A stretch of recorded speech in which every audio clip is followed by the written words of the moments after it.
Ladies and gentlemen, welcome to another episode of the SmashBros AMA, brought to you by The Daily Dot. I, of course, am your host, Ian J. Barker. I'm kicking the double down. I'm done with it. It was never my nickname, and Jared can suck it.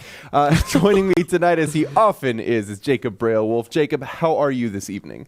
I'm doing great, man. I'm excited for this show. Your hair looks very nice. Very nice. We had a whole discussion today about Jacob's hair, and I assure you, it looks great.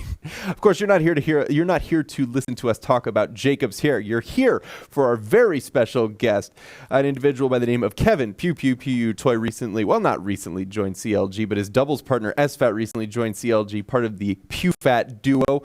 Successful Melee player from NorCal and the very esteemed guest, headed to Genesis pretty soon. Are you not, Kevin? How are you doing this evening? I'm doing great, and yeah, I am going to Genesis later today. Probably only 30 minutes after we wrap this up, but no rush. How long is the plane ride? How long is the plane ride for you?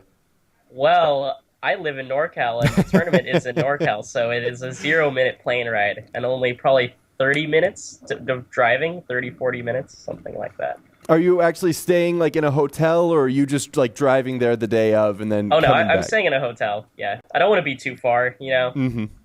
Yeah, I would hate to drive there in the morning and have that mess up your competitor. God forbid you get like a flat tire or something like that. Yeah, something. Yeah, whatever can go wrong often does. We've had enough big Smash players be DQ'd for not showing up on time in the past couple of weeks. I would not like to see another. and some of them did it intentionally. Anyway. Oh Lord. Anyway, back to our Smash Bros AMA. If you're not familiar with the format, what we do every week is we put a new guest on the docket. The R Smash Brothers moderators very graciously put that up for us. You ask your favorite questions, upvote, downvote, and at the end of the week we pick the ones that you selected as your favorites, and we ask them live on the air. PewPewU, are you ready for the worst that the R Smash Brothers community has to sling at you?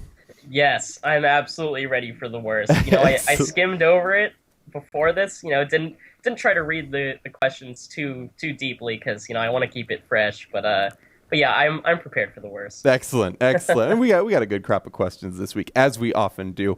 Coming to us first, Pen to the Cap. Pen to the Cap says, there are a lot of players in the top 7 to 15 range that seem so close yet so far from breaking into the top 6. As one of these players, how close or how far do you think everyone is from taking down the big 6? Who do you think will be the first non-top 6 player to win a major? Okay, so I think the first thing that they asked about is the 7 to 15 players and how far they are, so I'll address that first. I think the 7 to 15 gap, which starts around Plup, ends around, me, SFAT, and whatnot, I think that's the gap between us and the 6 gods is, very small. Personally, you guys seem to be troubled about something. No, going on? No, it's just production stuff. Production stuff. Okay, right on. But no, I don't think the gap is too large. And in fact, we talked to the number 1 today because Armad is actually in the other room right now. Nice. Oh, and nice. He's in the other room and he agrees. It's not a huge gap that's going on. I think a lot of it actually is separated by how well the 7 to 15 players can tackle their mindset, because I think that's what really divides us from the top 6 players right now. The other thing that they ask is, they asked, who do I think is going to be the first to win the national? Yes. I'd like to say me, of course, because I believe in my own skills, but I will say the person who's actually demonstrated that they can do this the most would be Plup, the Florida Sheik main. So that would be my guess. Hey, Zach. Do you overall? Do you think the top 6 is a little bit dwindling? I would say this year especially. You see, Leffen kind of rose up into the upper echelon in the beginning of the year, especially when he won CEO. But then you see Mewtwo King was a little bit shaky throughout 2015. Mango was a little bit shaky as well. There's a lot of shuffling in there. Yeah, Armada. And PP was also very shaky when he came back off rest. And he was, and when he came back for Summit and everything, he was a little bit shaky as well. Do you think the top 6 is more of a top 3 now with Leffen, HBox, and and Armada? Like that's I wouldn't really say that. No, I think the difference between those three players and the other three players, I'm saying the other three players would be Mango, Mewtwo and PP. I feel like they're more dependent on how they're feeling that day, as opposed to those other three are more consistent with their performance. But Mango, Mewtwo and PP all have to kind of be in the mood to play at the time in order to perform at their best. But when they do perform at their best, I think they're just right up there. So I wouldn't say that there's a top three and another tier of three. I still think that it's a 6. We talked a little bit about how you're traveling to Genesis. It's only 30 minutes away for you, but you're still staying in a hotel. You just mentioned that for some players, it depends on how well they're feeling that day. Is the margin for error that narrow for the top players that it really comes down to who's feeling it that day in the bracket? Yes, I can confidently say that that's how it goes down, and especially with Mango. Mango this year, he's kind of fallen off in results, but I think that no player in the right mind will ever sleep on the kid, as we say. And that it's a cheesy saying. It's totally a cheesy saying, but I think it's completely true because if you get Mango on a good day, like what was that tournament in LA? Paragon. That's right. He won Paragon, wow. And I thought that it was pretty dominant that time. And I just think that proves it. Yeah, he just has a tendency to do things where you look at the highlight reel and you think, who else is capable of this? You right. know? Yeah. Right. And overall at Genesis, I think Leffen's confirmed not attending. He said he's not going. Mango said he was 50-50. I'm not sure exact on the status update if he's actually going. He's going. He is going? Nice. Okay, yeah, cool. He is going. And then obviously PP's last performances since he kind of came back were a little bit shaky as well. Do you think Genesis kind of gives a chance for Plup and Westballs and acts like the other players that and you and you you others below above 15 but below 6? Yeah, do you think I know what you're saying. Do you think Genesis is a prime opportunity for this kind of performance for one of you guys to take it or at least take top 3? Yes. In fact, I think that the first national of the year is always the most interesting. And we saw it in 2015. Everyone thought PP was just going to finish 4th place or something. Ends up going through the whole tournament and, wins it. And that's how we started off the year 2015. And I think, the new year is just a fresh start for all things relevant to Smash Bros. It's like refreshing a sports season. Everybody starts 0-0. Everybody's tied for first place. Excellent. Well, our next question comes to us from Aerosark. Aerosark wants to know, and we got some pretty tech-heavy Marth questions in here, so put your thinking cap on. You mentioned in one of your videos a while back that Mewtwo King's punish-heavy Marth style is becoming outdated as the meta progresses. What would you like? The internet never forgets, my friend. They never do. Oh, of course not. In fact, I even prefaced this by saying, Reddit, please don't destroy me for saying this. Alas. Okay, go on. The Lannister always repays his debts, as does Reddit. What would you like to see from Mewtwo King's Marth? And as the best solo Marth in the world, what direction is the character moving toward in terms of the meta? Okay, so the reason why I think that Mewtwo King's Marth is a little bit outdated is because he hasn't completely explored all the matchups with it and whatnot, and he hasn't, worked on nuances partly because he can fill those gaps with his Sheik, and, he's kind of a dual main in that sense, and that, the weaknesses of his Marth are covered by his Sheik, and altogether, it's not a good relationship to have between both your characters because, they'll both kind of fall off in some sense for, not just trying to tough it out and work it out for that. So in that sense, I think he's a little bit outdated. Definitely not to say that he's a bad player or anything, because he's obviously amazing. Mm-hmm. But something that I'd like to see is Marth do more of is probably play a more honest neutral game. I feel like a lot of it is relying on him, putting himself in the corner, getting a grab, getting some kind of Mewtwo King-esque punish that's very guaranteed. But I'd like to see him fight a little bit more in the neutral game, especially with all these foxes who are kind of just running over the Marths these days. And So you're saying that maybe one of the weaknesses in his game is that he has to work so hard to have two characters running that compensate for one another, that if he just spent the time and fixed his Marth, maybe he'd be better off? Right. I don't think he should abandon either character. I just think that he shouldn't, be so negligent about their weaknesses and, try to cover them up with a completely other character and giving up that you give it sometimes in mid set in a tournament, he'll just completely abandon one character for for having a weakness against a certain player or a certain stage, whatnot, things like that. I feel like it's sort of like saying I'm really bad at driving in the snow, so instead I'll fly my helicopter. Like, Jacob, you had a thought. It kind of seems like Mewtwo King is a much more guaranteed player. Like what you said, I guess the proper word would be he thinks it out before he does it. Whereas and it's kind of everything with every esport, right? You see people that are like, is this gonna work? If the answer is even 5% no, not gonna do it. There's sort of reactionary players and there's planners. Yeah, and it kind of seems like he's more of a planner, especially with Marth, than yourself and even PewPewU, who are a little bit more opportunistic and ready to strike, and that obviously has a little bit more risk, but most of the time it pays off. So certainly a lot of fun. I caught a few of your games actually at Evo, believe it or not. PewPewU. Nice. Yeah, and I was really had a lot of fun watching your Marth in particular because it's so rapid fire, so reactionary, things of that nature. When you're doing great, there's a chant that comes up. And Shmoomin wants to know why you don't like the crowd chanting "Toys Our Boy." Is it because that's Roy's chant?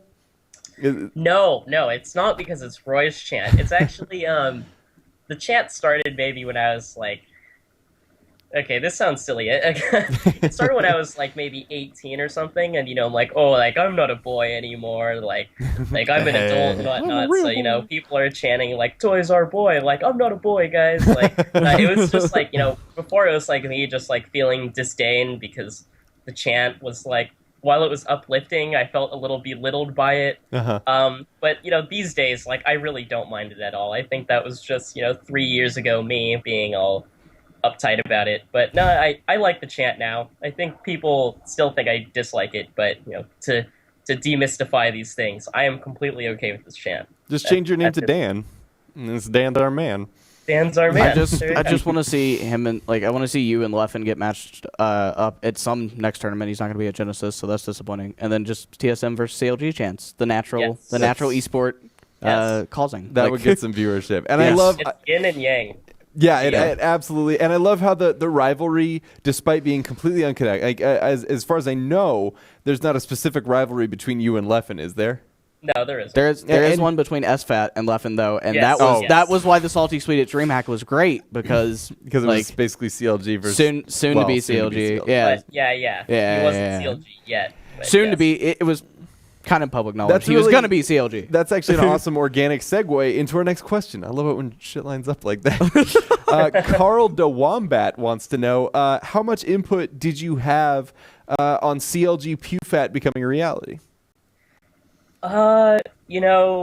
It's difficult to quantify that for me, to be honest, because it's CLG PewFat, ever since I got signed to CLG, it's always been on the mind of me, always been on Zach's mind, of course, and of course the public, especially our fans who love PewFat.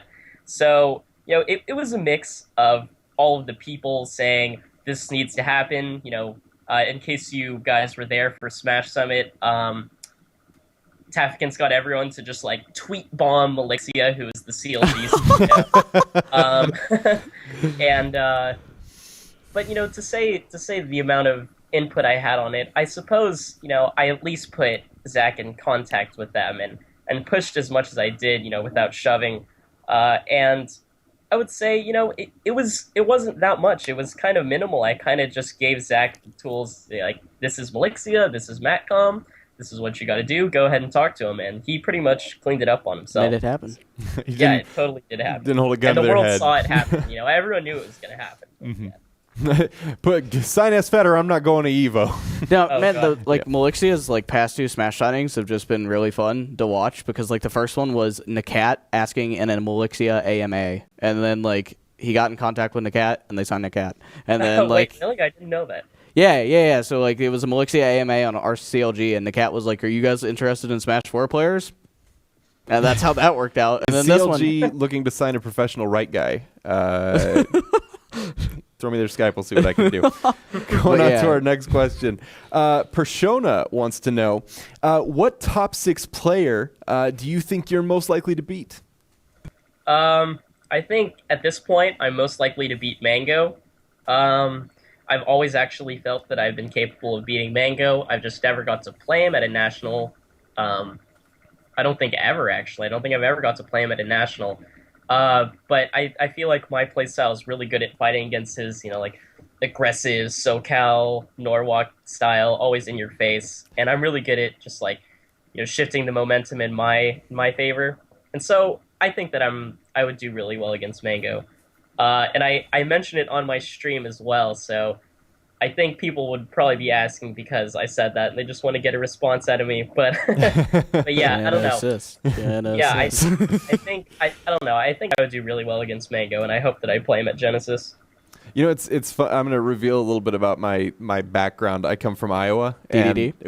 Well, I love King DDD, but no, this is about my being raised in Iowa. I remember hearing people talk about NorCal and SoCal and thinking, why the divide? I mean, they could just like drive down there, right? I never realized what a big fucking state California is. I live 6 hours driving from Mango. God, so, 6 hours? 6 hours.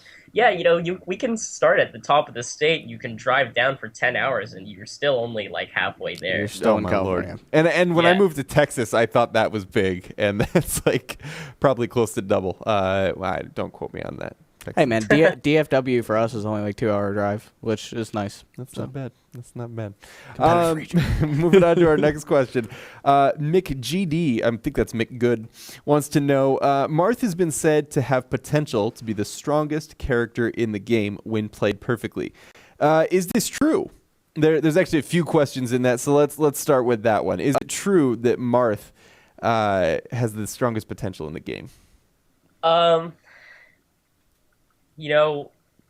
When people play around with the word perfect, it kind of gets misconstrued a little most there's lots of ways that you can qualify something being perfect. So, for instance, Marth has the most effective range in the game with his sword. He can stay the safest out of any character, and so in that sense, if he's perfect, yes, he can be the best. But of course, there's characters like Fox and Falco, and if they're perfect, they can be the best as well. For completely different reasons, because they can get in there, they can stay in there, keep the pressure up. So, it really depends on your stance on how you view the game should be played.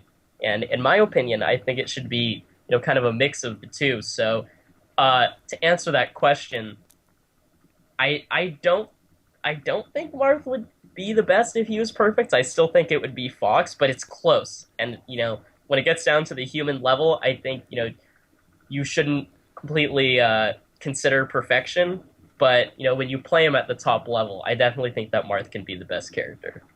Interesting. And the follow up to that is actually if that's true, if Fox or if Marth supposedly has a higher ceiling, why is Fox so much more prevalent? Okay, so the way that I like to put it to people is Fox's tech skill is very reliant on the timing of his button presses, his inputs, his combos, and whatnot. Marth's is more so about just his movement, and I think it's actually harder to be consistent with Marth than it is Fox. That's an unpopular opinion, but just from playing with Marth for so often, that's how I feel about it. Because if your movement's not crispy, then it's awful, and we saw that with PPMD. Because we saw Apex PPMD was super good, all the way up here, outrunning Armada. And then we saw him at Smash Summit getting 3-stocked by SFAT for not moving well enough. And so, there's highs and lows of both characters, of course, but I think it's actually more difficult to stay consistent with that kind of thing with Marth. And I love this last part of the question because I've never heard this term before. Okay. Is 20 Tiara just further away than 20XX? Oh, God. 20 Tiara, also known as 20 BC. I it is further away. I do think it's further away. Right now we're going through the Fox era, and it's only going to be a matter of time until we all adapt to the meta Fox things. And by meta Fox things, I mean, in my eyes, the meta things are platform up airs, jab up smash, and down tilt in the neutral. And I think it's only going to be a matter of time until we figure out how to play around these things better. After getting more tastes of the high level Foxes at nationals and whatnot. So yeah, I'd say 20 TR is around the corner. Do you think? Do you think it would be a fair assessment to say that Fox has a little bit more of a what's the word I'm looking for? Like, if you mess up on Fox, do you think it's a lot easier to correct your mistake in the same game, even if you lose a stock, compared to like Marth, where if you screw up with Marth, it's very easy to get punished and not be able to fix it? So, like, for example, if like a Fox went off stage unexpectedly, or like he made the wrong move, he can always like use his up B and return at an angle, whereas like a Marth is up B straight up. Well, in that regard, I think Fox would get punished harder, but the comeback potential for the two characters are vastly different, because I feel Marth has to take it at a much slower pace. So I think it's best to consider this in in a matchup perspective. So let's say Fox versus Jigglypuff.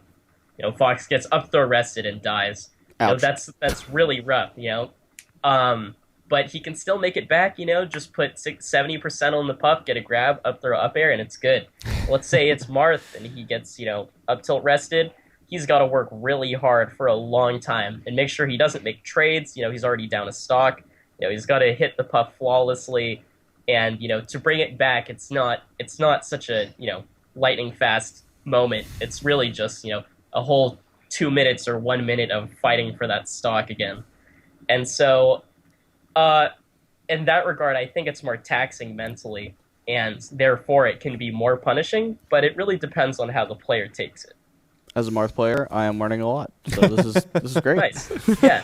Excellent. I'm glad, man. Well, this is your chance to sort of choose your own adventure. This is an interesting question from Crimson Sun 88, who wants to know, if you could make a new advanced tech for Marth, what would it be? What would it do, and what would the controller inputs be, and what would you call it? Okay. Get your pen and paper, grab the artist easel, paint us a picture. If there could be an advanced tech that I could just somehow magically gift to Marth, it would be some way to just somehow get him from being in the air and getting juggled like all the way to the ground safely. So, if there could be a way that I could like extend my hitboxes to last longer only as I'm coming down, then that would be great. Because I don't know, Marth's swings are all very fast. Even his down air, like it's over quick, and then he's in so much lag for however long, and then he's vulnerable. So if there's a way that I could do my neutral B, which slowly swings it down as I'm falling, that could be it. I don't know. It's an open-ended question. It's kind of hard to answer. Clearly, you just need Link's dare. Yes. And you just put the sword down, just bounce on top of him. Yeah, no, definitely. That would be wonderful, especially if it was like tippers as I'm going down. That would be wonderful. That'd be absolutely wonderful. I would pay to see that. But to answer the other part about the input, I don't know. Yeah, it's tough to say what I would want the input to be, but something mildly challenging, not just a button press. Maybe like 3 button presses in one in a correct timing, something like that. Fast fall down a air dodge, like something goofy. Not at least just not flicking the C stick down. Yeah, something a little bit harder. I'm actually really intrigued by that response, because when they said advanced tech, my first thought was a home run bat built into your side smash, like Kirby. And to hear I that wish. to hear that you want something more advanced and even more so more technical to input. What's the psychology behind that? That's just naturally how I felt, but I don't really know. I feel it's just challenging. It needs to be a little bit challenging if it's going to be so good. Yeah. That's how I feel about it, because it's such a glaring weakness for Marth, and so to get out of that kind of, niche like situation, I feel like you should be challenged to get out of it. That's an inspiring viewpoint. I don't mean, know. you That's have just to- really cool to me because I feel like a lot of people playing other games would say, if my character sucks, please just break their AP ratios of League of Legends. Please just give him a targeted stun that Right, lasts like right. 6 seconds. That's an interesting perspective to me, I have to say. I feel like it's a very more like logical thing when it comes to melee, whereas like Smash 4. So like some of the things with Sheik, I think Rosalina is the only exception to this rule, but like some of the stuff with Sheik and ZSS is literally so easy a caveman could do it, like up throwing someone and then like up B and then just taking them up the top at like 50%, like. But in melee, it kind of seems you have to work for these like advanced attacks, and it's kind of nice. So if you're a big heavy penguin, you don't have that problem. And not to mention King DDD. Yes, yeah. King DDD's side smash is also basically a home run bat at this point too. Like if they're at like 30% or above, and they don't DI properly, they're probably done. They're probably done. I think it's just a Kirby series kind of thing. Except for Meta Knight got the short end of the stick. Except in Brawl. No, if anybody got the short end of the stick, it was Waddle Dee, because he's just a projectile. You just throw him. Yep, you just throw him. And Gordo at least is a spiky, so he gets to look cool. Moving into our next question, Nebukdad Nezer, obviously playing Nebuchadnezzar, asks, how have you trained for Genesis 3, and how do you feel about your Miom ranking this year? So Genesis 3 training. The real boot camp training began, I want to say, a week ago at my place. Had a rotation of people coming in and out of my house, like pretty much the entire day to just play. I always brought over people who I could talk about the game with. I never just played with people who were purely challenging by skill only, but also people who could pick my brain. I could pick theirs at the same time. Thinkers. Really get down to the root of why things are happening in the game. Like if I keep on winning a situation over and over again, they'll be like, why do you think you're winning this? And, just me being able to vocalize it, that's enough for me to like ingest information that I, might just be accustomed to seeing all the time because I do it naturally. But like realizing it by vocalizing it, I think that's been an important part of the last half a week of training. And then now, the second half a week of training, I've been here playing with SFAT, Shroomed, L, and of course Armada. So, I feel like I don't need to say too much about that because that's just been amazing games with amazing players. I feel like talking is like a very big part of what's coming to be in Smash. Hungrybox, after he won DreamHack, was very vocal about. No pun intended on the vocal part. Anyway, he was very vocal about talking to his best friend Lewis, who was like his quote unquote like. What did he say to us? Like interim sports psych. Yeah, he wasn't actually a sports psych, but was the equivalent. And like, kind of seems like, and he was telling us how he did game talk with him. Mm-hmm. Seems like vocalizing is finally becoming a big part of Melee top players' lives, and that's a good thing to see. So yeah, I don't think there's a question in the AMA, but I might as well talk about it now. I think coaching is gonna start becoming kind of a topic of controversy in Smash, because especially after we saw Hungrybox do it, and the real question is should everyone be allowed a coach and whatnot? And I'll just say my standpoint.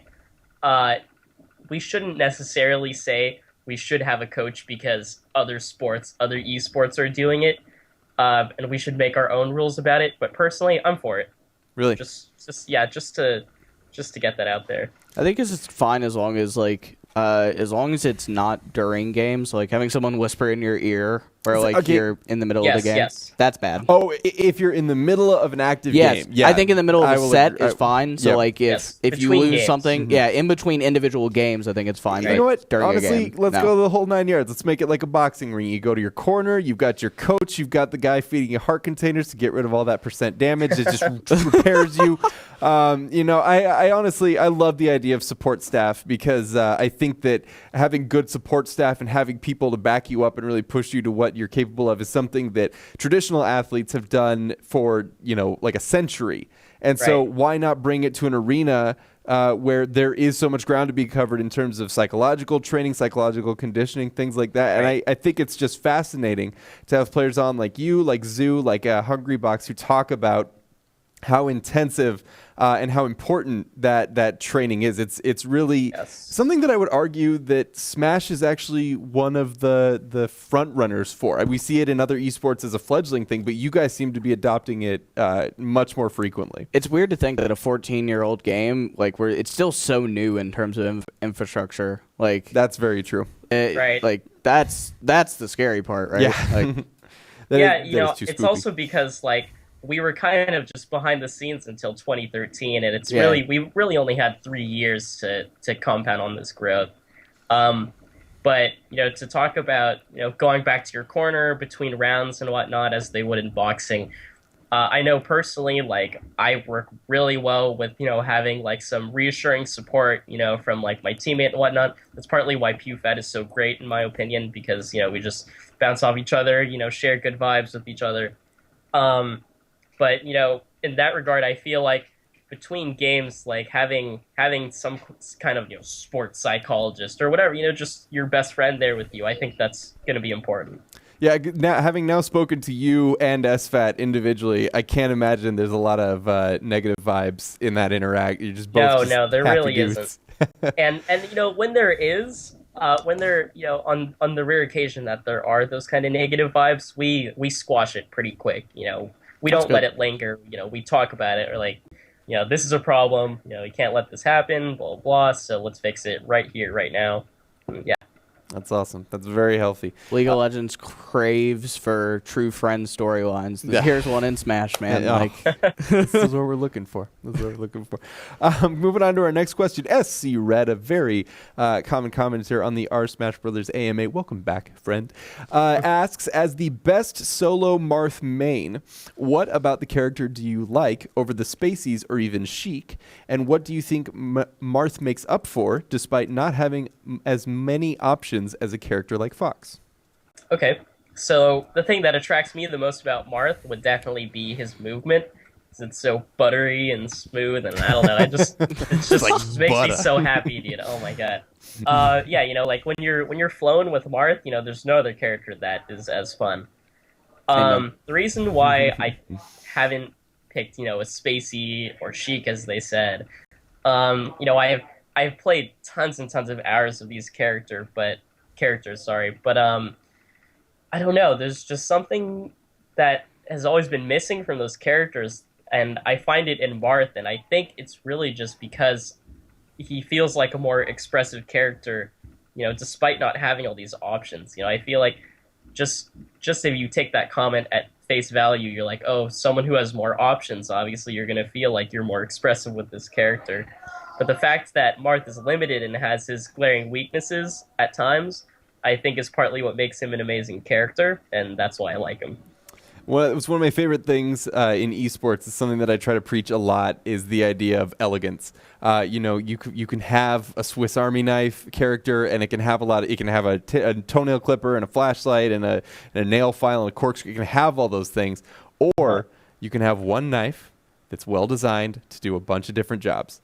And I feel like that's sort of what Marth is. Yeah, it's like, it is very, like you said, it's very smooth, and like there is no other character. I guess the only other close comparison is Captain Falcon, but you have to be really damn good at Captain Falcon to have that butter feel, like where it's just grab, pick, and just like keep going to the guy and just like chain it. Whereas like Marth is just like, it feels so great, like it's very different than any other melee character. Completely, and the reason why you probably think that they're similar is actually the two characters have like apparently the properties of their initial dash are the same. So they dash at the same time, and that's probably why you would feel that way. And just fun little fact. Chaining with the two just seems kind of a little bit similar. Like I would say Marth is much smoother, like if you can get on top of someone, but like Captain Falcon, you watch some people like Lucky who are like really quick with that character, and he makes it look like butter. Like he plays the character to make it look like butter, and because like it's a secondary,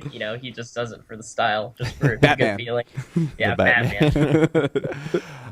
Moving on to our next question. Faman Famine 123 wants to know, how would you compare the top Marths, meaning Mewtwo King, PPMD, and the Moon, to each other and to your own? What are things that those players and yourself do really well, and what are some things that can be improved on? Okay, first I'll talk about the Moon. So I think the Moon is a really just completely different pace from White Marth. He's much slower. He's I guess he's more methodical, but his thought processes are just completely different. The way he likes to set up his combos, like to set up his traps. He's much more, like trap oriented than and I'm much more pressure oriented.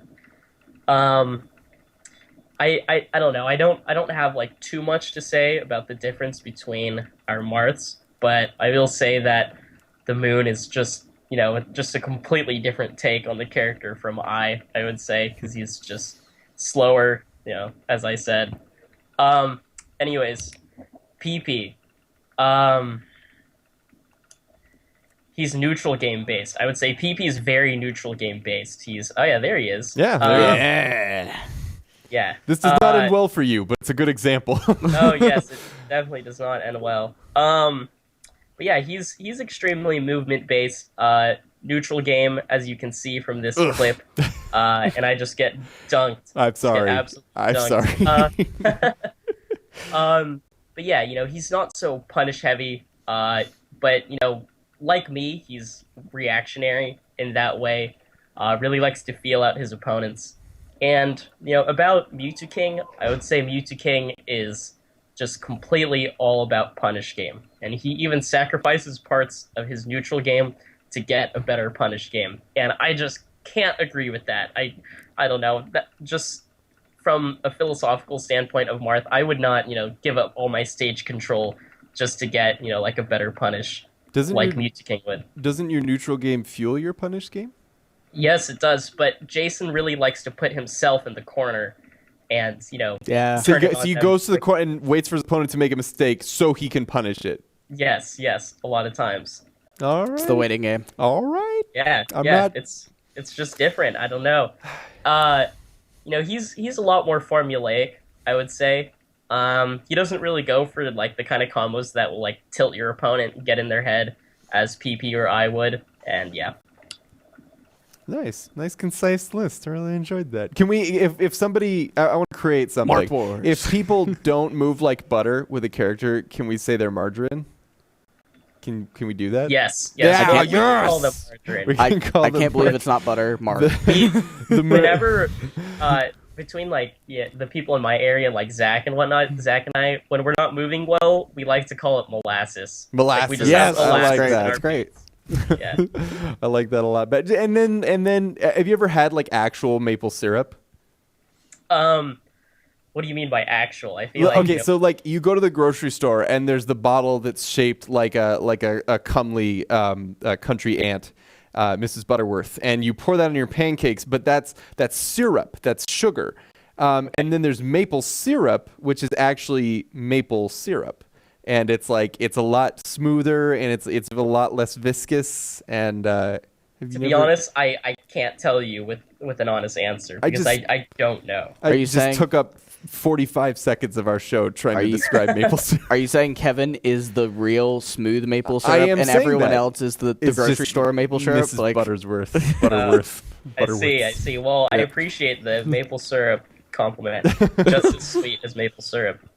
Oh, right in the heart. I love it.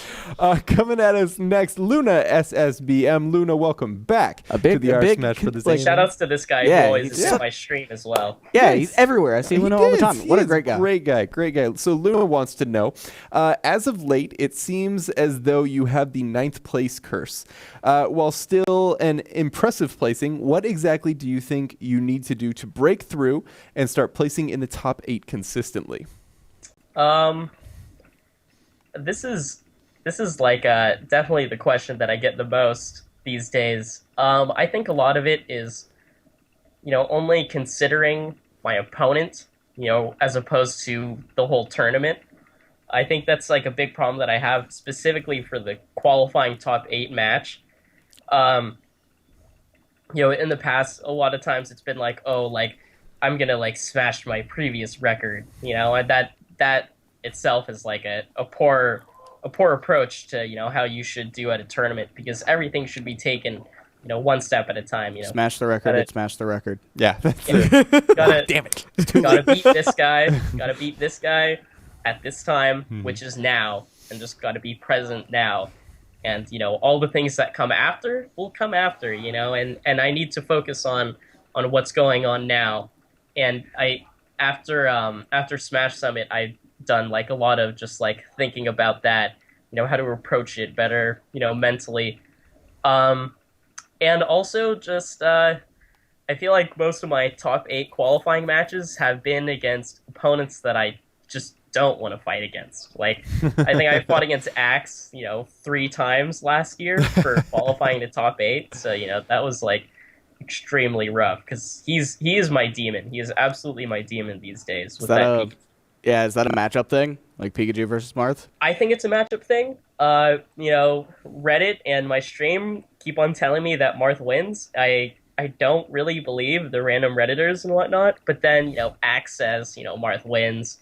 PP says Marth wins. Music King says Marth wins.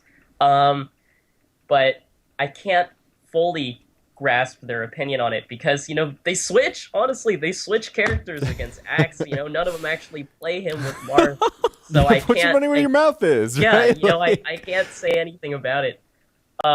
Salty sweet. Is it, sorry, one question real quick. Is it hard to get mad at Axe when he beats you and turns and he's like, well, golly gosh, Kevin, thank you so much for the game. I hope you have just the greatest day. Like, he's like nicest person. I have never been mad at Axe for beating me. Can you? Like, no, can't. I physically can't. He was our first guest on this show ever. He was like the debut Smash guest. What an incredible guy. Shout out to Axe. Yeah, such a nice guy. No, but he always, he may not say something to me as I lose, because that's a little bit rude after you beat someone. Be like, oh, I had a lot of fun beating you, Kevin. Yeah, it's he'll come over to me, like 45 minutes later, be like, man, like we had a really good set. Like we play every tournament. I know it must be a bummer that we have to meet every single time, but like keep at it and whatnot. I'm like, thanks, dude. Like, uplifting stuff. Yeah. Good game, man. I'm gonna go punch a drinking fountain to get this rage out. Pikachu doll in the corner and just think of it like a voodoo doll. Anyway, moving on to our next question. Z Teetsy wants to know, what advice would you give to players concerning doubles and playing Marth in teams? Okay. So first it'll be what advice would I give players concerning doubles? First of all, you need to get out of your head that you need to have a static teammate. You don't need to have a static teammate to improve at teams. I still recommend you get a static teammate just so that you and your teammate can grow together on it. But there's definitely things in doubles that you can work on your own. Such as having the awareness to play as a team and whatnot. Paying attention to what's going on the screen. Sorry. Stream team. Do you watch streams while you play? Because if that helps, no, I mean, absolutely not. No. Ghosting in Melee. It's okay. Actually, on that note, something that's really good is if you can manage to get your set recorded in teams, it's really good to watch over it. It's completely different from watching a singles match, because I can watch a doubles match 3 times over or 4 times over, watching each individual player at a time and being like, okay, so this is what they're doing in these situations. Whereas singles, it's kind of like, you don't need to watch each player twice, like each player once, it all kind of just comes together. But teams is different in that regard. Playing Marth in teams, definitely don't be the aggressor. Find a teammate who can play an aggressive character. So, like Fox, Falco, sometimes even Sheik, Falcon, all that good stuff. But, be patient, don't rush in, and when you're getting team combo to hell, just bite your lip and suck it up, because you're gonna flop around like a fish when you get team comboed, and that's just the reality of the character. It's really interesting to see people talk about doubles these days, because with DreamHack putting out a bigger prize pool for it, honestly, having watched it like seriously for the first time ever, it was really entertaining. And it's really fascinating to look at the players who are really good at it, look at it and go, no, this is legit. You know, this is not just a circus show like a one-on-one. This is a lot of preparation and finding cohesion and knowing your specific skill set for that matchup. Do you think that, you know what, actually I was going to ask you if doubles has a bigger future, but I think that's one of our questions, and I don't want to spoil. Okay, yeah, let's not spoil it yet. Spoil anything, absolutely. But to comment on what you said, I think, you know, it's difficult for the new players, you know, people who are accustomed to watching, you know, 1v1 Smash, you know, who just type in twitch.tv and they see on the front page, oh, this is what's happening. And then they see 4 characters jumping all over the screen. You know, they can't identify, like, you know, who has control in the situation. And in that regard, it's more difficult to grasp. But, you know, when you get an idea of how it's played, you really realize that it's like a beautiful take on how to play Super Smash Bros. So yeah, it wasn't you and SFAT specifically, but I remember watching. It was Axe and Hungrybox actually doing things like just holding someone in a grab so that Hungrybox could come up and rest them, and that's one of those things that's the combo tech there is just so cool. It's so entertaining. I mean, the Wombo combo, poor Zoo, the Wombo combo moment literally would not exist without doubles. It just wouldn't exist. It wouldn't be a meme like it is right now. Excellent. Well, totally. We've got another question that basically amounts to how great you are. DreamUme wants to know, what do you think separates you from other Marth players? Wow. Well, you know, if we consider just normal Marth players, I would say the thing that separates me would be probably like tech skill and speed. That's a big one because, you know, tech skill and speed. A lot of the Marths don't try to operate in a small space. You know, they more so try to, you know, control like a wide zone and play within that, and, you know, not be so invasive. I think a big part of my play style is, you know, making my opponent uncomfortable and whatnot. And instead of just simply trying to outspace them every time, but also try to get in their head. So yeah. That's really interesting. And is it because of Marth's broad sword strokes that people do think of him as a larger space character as opposed to a more precise operator? Yeah. You know, I mean, Marth's hitboxes are huge, and at the lower level, you know, that counts for a lot. But at the higher level, you realize that he swings his sword kind of slow in comparison to how the other characters attack, and so, you know, you really need to be extremely, extremely precise in order to play Marth. And so I think a big part of the difference that sets me apart of the other Marths is just my approach to the game as a whole, being that, you know, you swing when necessary and you do it as precise as you can and hit every hitbox that you want to hit. Because, you know, Marth has 3 hitboxes on like all his swords or all of his moves. And so, you know, you need to be, you know, aware of which every single time. This is a pretty good character. He's incredible. This is a pretty good character. He's beautiful. He is bad. Best of the sword fighters. We've got a novel coming at you from Yoshi Stuffed Egg Rolls. Yoshi Stuffed Egg Rolls just could not hold it in. I know you're a huge proponent of doubles. I feel like both the metagames and scene for it are still underdeveloped. We talked a little bit about that earlier. CLG just sponsored SFAT, which basically makes you guys the first sponsored doubles team. What other steps do you think they need to be taken in order to progress the future of doubles? Content. 100% content. Content. Why I say that? What specific, like, do you mean like YouTube videos and tutorials, that sort of thing? Right, yes. I Gotcha. That's what I do mean. You know, written tutorials, YouTube tutorials, even little informational GIFs that you put on Twitter to get, you know, 20 retweets or something like that. Just something small like that, because people a lot of times don't give it, you know, the time when they see, oh, this is a 10-minute, you know, teams match of 2 players who you don't even know, you know, for instance, or it's, you know, like a bunch of pros just beating each other up, you know, in teams with 4 people on the screen. I think what is more important now is to just release, you know, little bite-sized bits of content for the people to just, you know, quickly digest and be like, oh, well, like, I never thought about teams in that way, but I see what you're saying with trying to create a formation, establishing control and whatnot.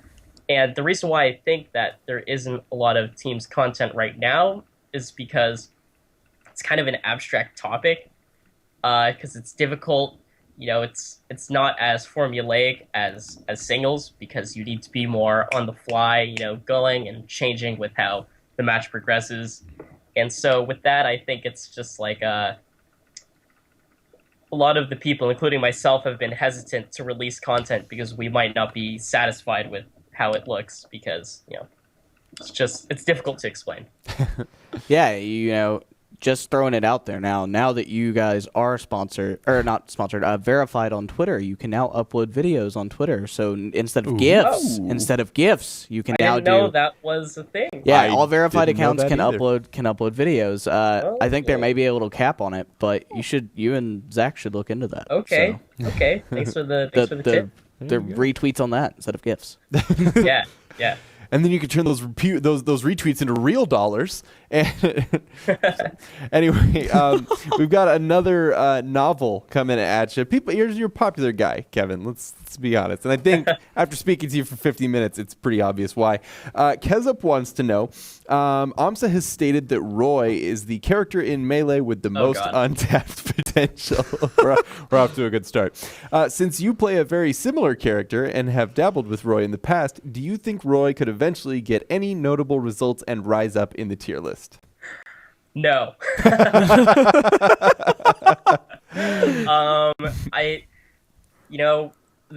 We both have swords. Marth and Roy both have swords. Oh, and, true. They both. True story. Astute observation. The moves kind of look the same. They are both from Fire Emblem. Characters operate completely different. Mm-hmm.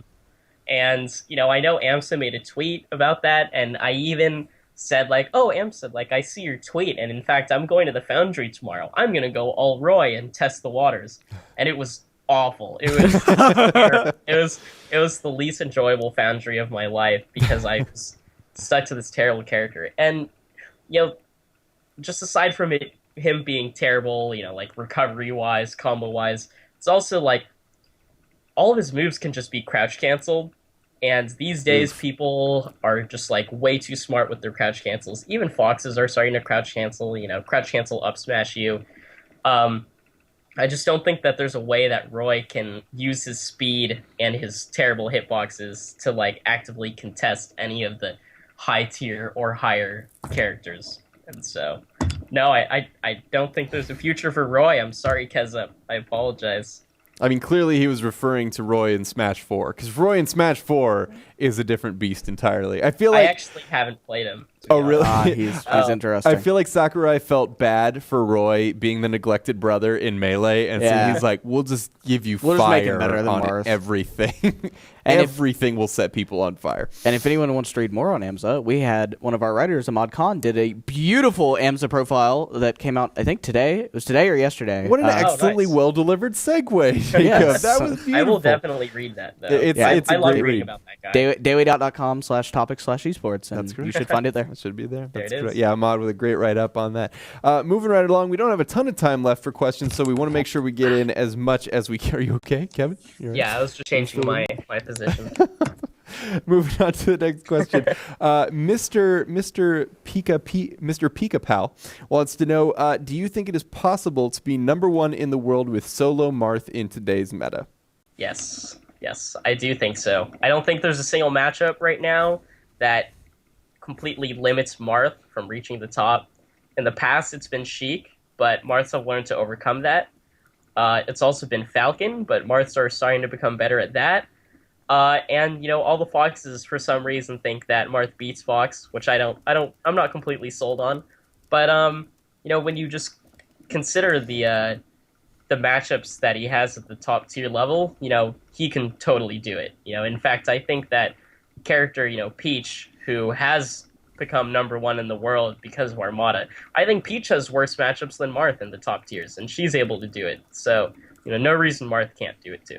I have to say, this is the first time that we've had a show where people asked about, can this character be better? And the answer was yes. Most of the time, it's people saying things like, can Ganondorf make it to the top tier? I'm sorry to crush your dreams, but no!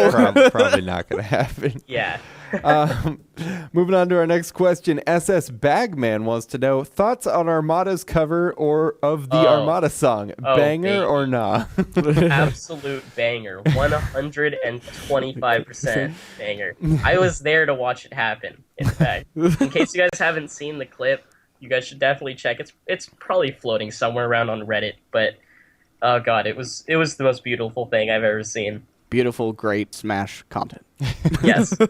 Excellent content. Let's play a friendly. There's always you guys. Jeez. The content actually, these days for Melee is like ridiculously funny. Like I think all of it is great. Like GR Smash, like is amazing. Yeah, you guys are doing a great job of tapping sort of your ethos in the world of Smash and really making something out of it. Absolutely. A lot of people have been wondering if Melee content is good, and if anyone just got that joke, I love you. Oh, I'm not familiar with that. I did not get that joke. It was a zero right joke because okay, that's you what got it. He opens everything with that. That's so. true. That's true. Link the Link wants to know, which camera am I looking? There we go. Wants to know, what do you think the most important aspects of doubles are? Why is SFAT the perfect teammate for you? It's a cute little question. Is It is. What do you think the most important aspects of doubles are? I would say strong will and communication. Strong will is because you need to be able to believe in your teammate, and you need to believe in your team as a whole, and of course yourself. And communication is also a good part of it because you need to be able to keep your spirits up between the two of you. You need to be able to let each other know what's going on in the game. Like I'm in trouble. I have this guy on the ropes. Come over, finish this kill. Stuff like that. And that plays into why I think SFAT is the perfect teammate for me because he's my best friend. Been teaming with him for 9 years. We've been best friends for longer. And it's just like I don't know. We've learned the game together, and we've learned doubles together. And I don't think that there's like ever possibly going to be another teammate out there who will be a better fit for me. Yeah, that's awesome. I thought Marth was Bay. Sounds like SFAT. Bay. I can have two bays, can't I? Is that okay? Wait, as long as they don't know about each other. IRL Bay and video Bays get game mad Bay. at one another. I know. I don't know. Oh God. We've only got time for one more question, but I wanted to make it sort of an inspiring one, sort of a shout out to the aspiring players of the world. So Remedy of Revenge wants to know, what advice would you give to people with a strong drive to compete but can't attend any majors due to financial constraints? Okay.